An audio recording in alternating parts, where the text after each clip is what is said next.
Providing meaningful recreation opportunities is important for all people. Megan Grinnell is a recreation programmer of inclusion services with the City of Barrie. Welcome, Megan. So to start, can you tell us about yourself and what you do with the City of Barrie? Absolutely. So I work in the inclusion services line of business with the City of Barrie. Our aim is to provide meaningful recreational opportunities for those with exceptionalities, unique needs, disabilities, or accessibility needs within our community and surrounding area. So I work in that line of business to specifically make sure our programs and our facilities cater to all of those individuals.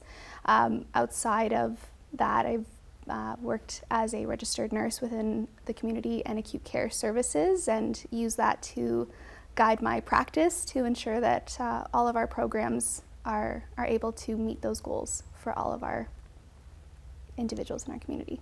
So for people who might not be familiar, can you give us a sense of the kinds of inclusion or inclusive recreation opportunities that you provide? Absolutely.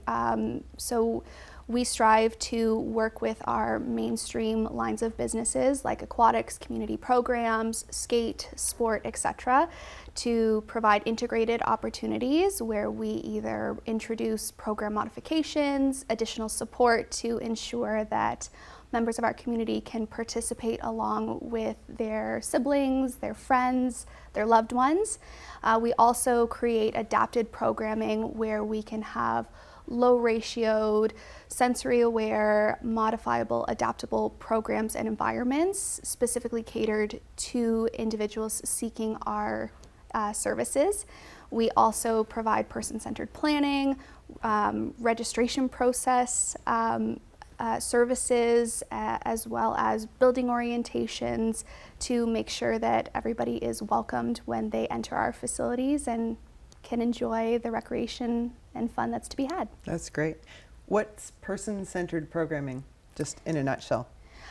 It's working with all of our participants and their families on an individual basis to really hone in on why they want to access a specific program, what their goals are when they're attending and participating, so that we can best meet their needs every time that they come. And sensory aware, for those who may not be aware, what does that look like?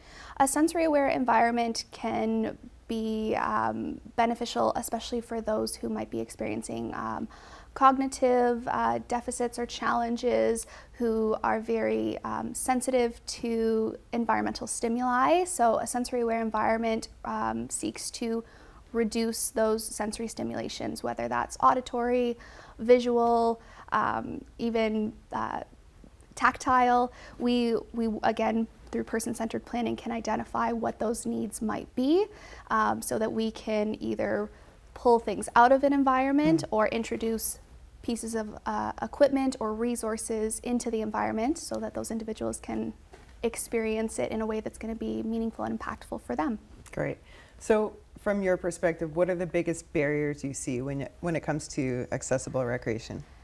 I think it's always a buzzword, and that could be funding or financial barriers and access to those financial assistance programs can be really challenging when you look at individuals who say might come from a lower socioeconomic community within Barrie or the surrounding area, somebody who might be able-bodied coming from that low economic area. And the City of Barrie does have a program called Rec Access, where we work with families in those lower income neighborhoods to provide subsidization for our kind of base program costs.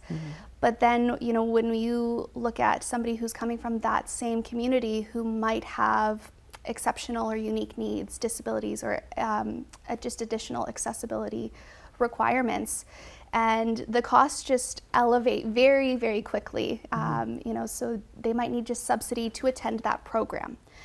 But then they are also experiencing maybe additional transportation requirements to get to the building and to get into the building. They might need additional one-on-one support to help them be integrated into that program. And then maybe they need additional equipment to successfully participate in that program. So the costs start to climb quite fast just to get into the door and experience that program. So we do offer rec access to our City of Barrie residents, and we do try and work with additional third-party funding organizations to ensure that everyone can get in the door, participate in a way that's going to be impactful and make a difference for what their goals are and meet their needs. Sounds like it can be a lot of work to even get in the door sometimes.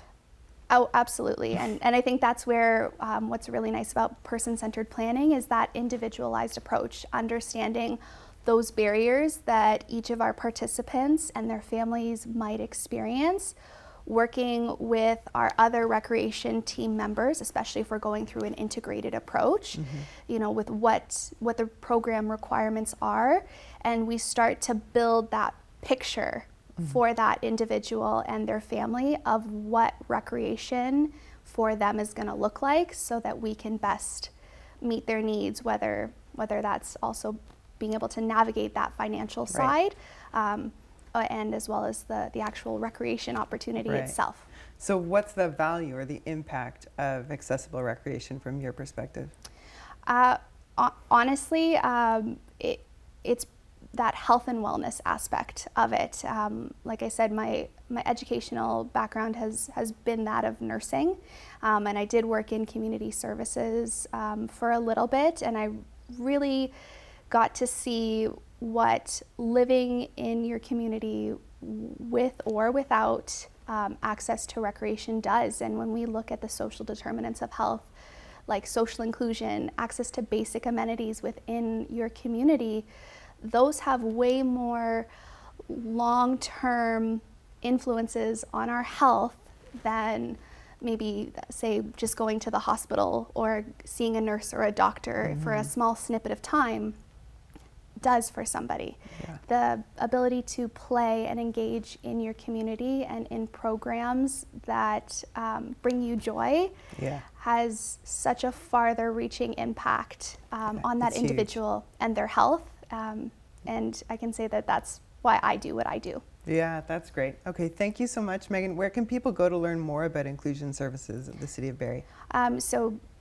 Barrie.ca, you can even search inclusive recreation. It'll bring you to our page that outlines all the services that we have, as well as our registration platform, as well as connected there, play.barrie.ca. Awesome. Thank you so much for coming in. It was great to speak with you. Nice speaking with you as well.